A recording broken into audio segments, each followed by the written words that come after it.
이 시간 하나님 앞에 수요 가정 예배를 올려드리겠습니다. 오늘 우리에게 주시는 말씀은 에베소서 4장 1절부터 6절의 말씀입니다. 제가 읽겠습니다. 그러므로 주 안에서 갇힌 내가 너희를 권하노니 너희가 부르심을 받은 일에 합당하게 행하여 모든 겸손과 온유로 하고 오래 참음으로 사랑 가운데서 서로 용납하고 평안에 매는 줄로 성령이 하나 되게 하신 것을 힘써 지키라. 몸이 하나여 성령도 한 분이시니 이와 같이 너희가 부르심의 한 소망 안에서 부르심을 받았느니라. 주도 한 분이시요 믿음도 하나요 세례도 하나요 하나님도 한 분이시니 곧 만유의 아버지시라. 만유 위에 계시고 만유를 통일하시고 만유 가운데 계시도다. 아멘. 오늘 오직 사랑입니다 라는 제목으로 가정예배 함께 나누겠습니다. 흔하디 흔한데 진짜가 아쉬운 것이 있다면 그것은 사랑입니다. 사랑이라는 이름으로 연인들은 사랑을 나누고 부부 간에도 사랑을 하고 부모 자식 간에도 사랑을 합니다. 이것이 참 사랑이면 정말 아름답습니다. 그런데 사랑이라고 말하면서 사랑이 아닌 가짜 사랑도 이 세상에 얼마나 많은가요? 말뿐인 사랑, 감정에만 충실한 사랑도 있고요. 자신의 욕망과 욕심을 상대에게 투영하면서 다 너를 사랑해서 내가 이렇게 너한테 말하는 거야 그렇게 말하기도 합니다. 그런 사랑은 진짜 사랑이 아니죠. 바다에 물이 그렇게 많은데 먹을 물이 없듯이 사랑이 범람한 이 시대에 진정한 사랑에 대한 갈증이 있습니다. 그러면 진짜 사랑은 어떤 사랑일까요? 우리는 그 사랑을 십자가에서 발견합니다. 하나밖에 없는 아들을 세상에 보내신 하나님 아버지의 그 넓고 깊으신 사랑, 또한 아버지의 뜻을 받들어 인류를 위해 자신을 기꺼이 희생하셔서 우리를 위해서 십자가를 지신 예수님의 숭고한 사랑, 이 모두가 우리에게 참 사랑은 이것이다 그렇게 가르쳐 줍니다. 사랑의 사도 요한은요, 요한일서 4장 8절에서 하나님에 대해서 이렇게 고백했습니다.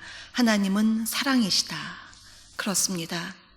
사랑은 성부, 성자, 성령, 삼위일체 되시는 하나님의 성품이자 존재 양식이며 또한 모든 사역의 기초가 됩니다. 삼위일체 하나님, 좀 어렵긴 하지만 삼위일체 하나님은 한 본체시지만 세 위격이십니다. 성부, 성자, 성령으로서 피조물과의 관계성 속에서 사역하고 계십니다. 성부 하나님은 창조를, 성자 예수님은 구속을, 성령 하나님은 성화를 주도적으로 사역하십니다. 그러나 그 사역을 한 위격이 독점적으로 하지 않으시고 삼위일체의 관계성 속에서 함께 사역하고 계십니다. 독일의 신학자 위르겐 물트만은 그의 책에서 이런 책이 있습니다. 삼위일체와 하나님의 역사라는 책에서요, 성부, 성자, 성령 이 세 위격은 영원한 사랑 안에서 서로 사귐과 상호성 속에서 사역하고 있다. 영원한 사랑 안에 있다라고 말하고 있습니다. 정말 중요한 말입니다. 각 위격에 고유한 사역이 있지만 서로 사랑으로 상호 내주하고 사귐 안에서 함께 사역에 동참한다는 의미입니다. 그래서 삼위일체 하나님을 믿는 우리들 또한 그 하나님처럼 사랑의 관계성 속에서 모든 사람과 함께 상호 협력과 사귐을 통한 사랑의 실천을 하면서 살아야 하는 것, 그것이 바로 하나님을 믿는 우리 그리스도인의 태도입니다.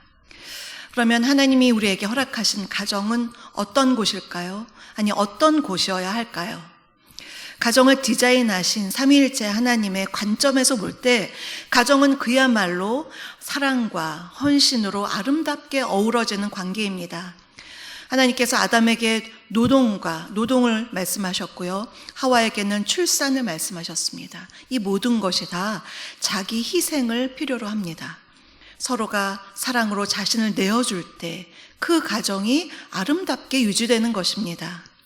오늘 본문이 있는 에베소서는 바울의 교회론이 들어있는데요, 이 본문을 통해서 하나님이 기뻐하시는 교회 같은 가정은 어떤 모습이어야 하는지, 첫 번째로요, 사랑으로 하나 되는 가정입니다.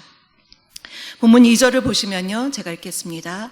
모든 겸손과 온유로 하고 오래 참음으로 사랑 가운데서 서로 용납하라. 이 구절을 읽으면 고린도전서 13장이 떠오르죠. 겸손, 온유, 오래 참음, 용납하는 것. 이 모든 것이 다 사랑에 포함이 됩니다. 그런데 이 모든 것, 어떻게 보면 예수님의 성품이죠. 왜냐하면 예수님 자체가 사랑이시기 때문입니다. 성품이 사랑이시고 또 사랑으로 행하셨기 때문입니다. 그래서 예수님을 닮기 원하는 우리의 모습 또한 예수님처럼 사랑 가운데서 온유와 겸손과 오래 참음과 용납의 태도, 그러한 삶으로 나아가야 합니다. 때론 가족이 내 마음에 들지 않더라도, 오히려 나를 아프게 하더라도 주의 사랑으로 기다리며 용납해야 한다, 그렇게 말씀하고 있습니다. 나를 힘들게 하는 배우자, 오랫동안 참아주는 것 사랑입니다. 참되 벼르듯이 한번 두고 보자, 그거는 사랑이 아니죠. 온유한 마음으로 기다려주는 것, 그것이 사랑입니다. 텔레비전 프로 가운데 참 이름이 무시무시하게 무서운 프로 이름이 있는데요. 결혼지옥이라는 프로, 정말 너무나 충격적입니다. 그 프로를 봤더니 오은영 박사와 여러 패널들이 나와서 부부의 일상을 보면서 얘기를 나누는데요. 사랑해서 결혼했는데 결혼해서 살다 보니 가정이 지옥이 되었습니다. 참 안타까운 일이죠. 그런 지옥을 원하는 사람이 세상에 어디에 있겠습니까? 그런데 이 결혼 지옥이 천국 같은 가정이 되려면 그냥 저절로 되어지지 않습니다. 나 자신의 입장보다 상대의 입장을 생각하고 그를 사랑으로 용납할 때 그러한 천국으로 변화되어 간다라고 볼 수가 있습니다. 그래서 천국 같은 가정이 되려면 서로 노력해야 합니다. 그런데 가정에서 용납해야 될 사람이 배우자 말고도 많이 있죠. 늘 우리를 노심초사하게 만드는 자녀들도 있고요. 때론 나를 힘들게 하는 시댁 식구들, 부모님, 처가 식구들 많이 있습니다. 형제들도 있습니다. 그들을 예수님의 사랑으로 용납하는 것, 그것이 바로 가정을 향한 사랑, 하나님의 뜻입니다. 그런데 이렇게 마음은 원인데 원유로 잘 안 될 때가 많죠. 왜 그럴까요? 그래서 우리가 두 번째로 필요한 것이 뭐냐면, 둘째는요, 사랑으로 하나 되는 가정입니다.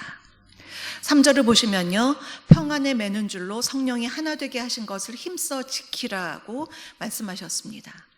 성령께서 우리와 함께 하실 때 그전에는 도저히 안 되던 것이 가능해집니다. 성령님은 우리의 굳은 마음을 부드럽게 하십니다.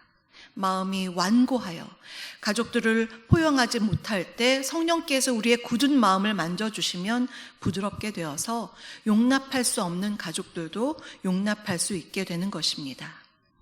또한 성령님은 때로 우리를 강인하게도 하십니다. 조그만 일에도 전전긍긍, 노심초사, 근심 걱정하는 우리 마음을 성령께서 담대하게 하셔서 그 근심을 벗어버리고 하나님께 온전히 맡기고 자유하게 하십니다.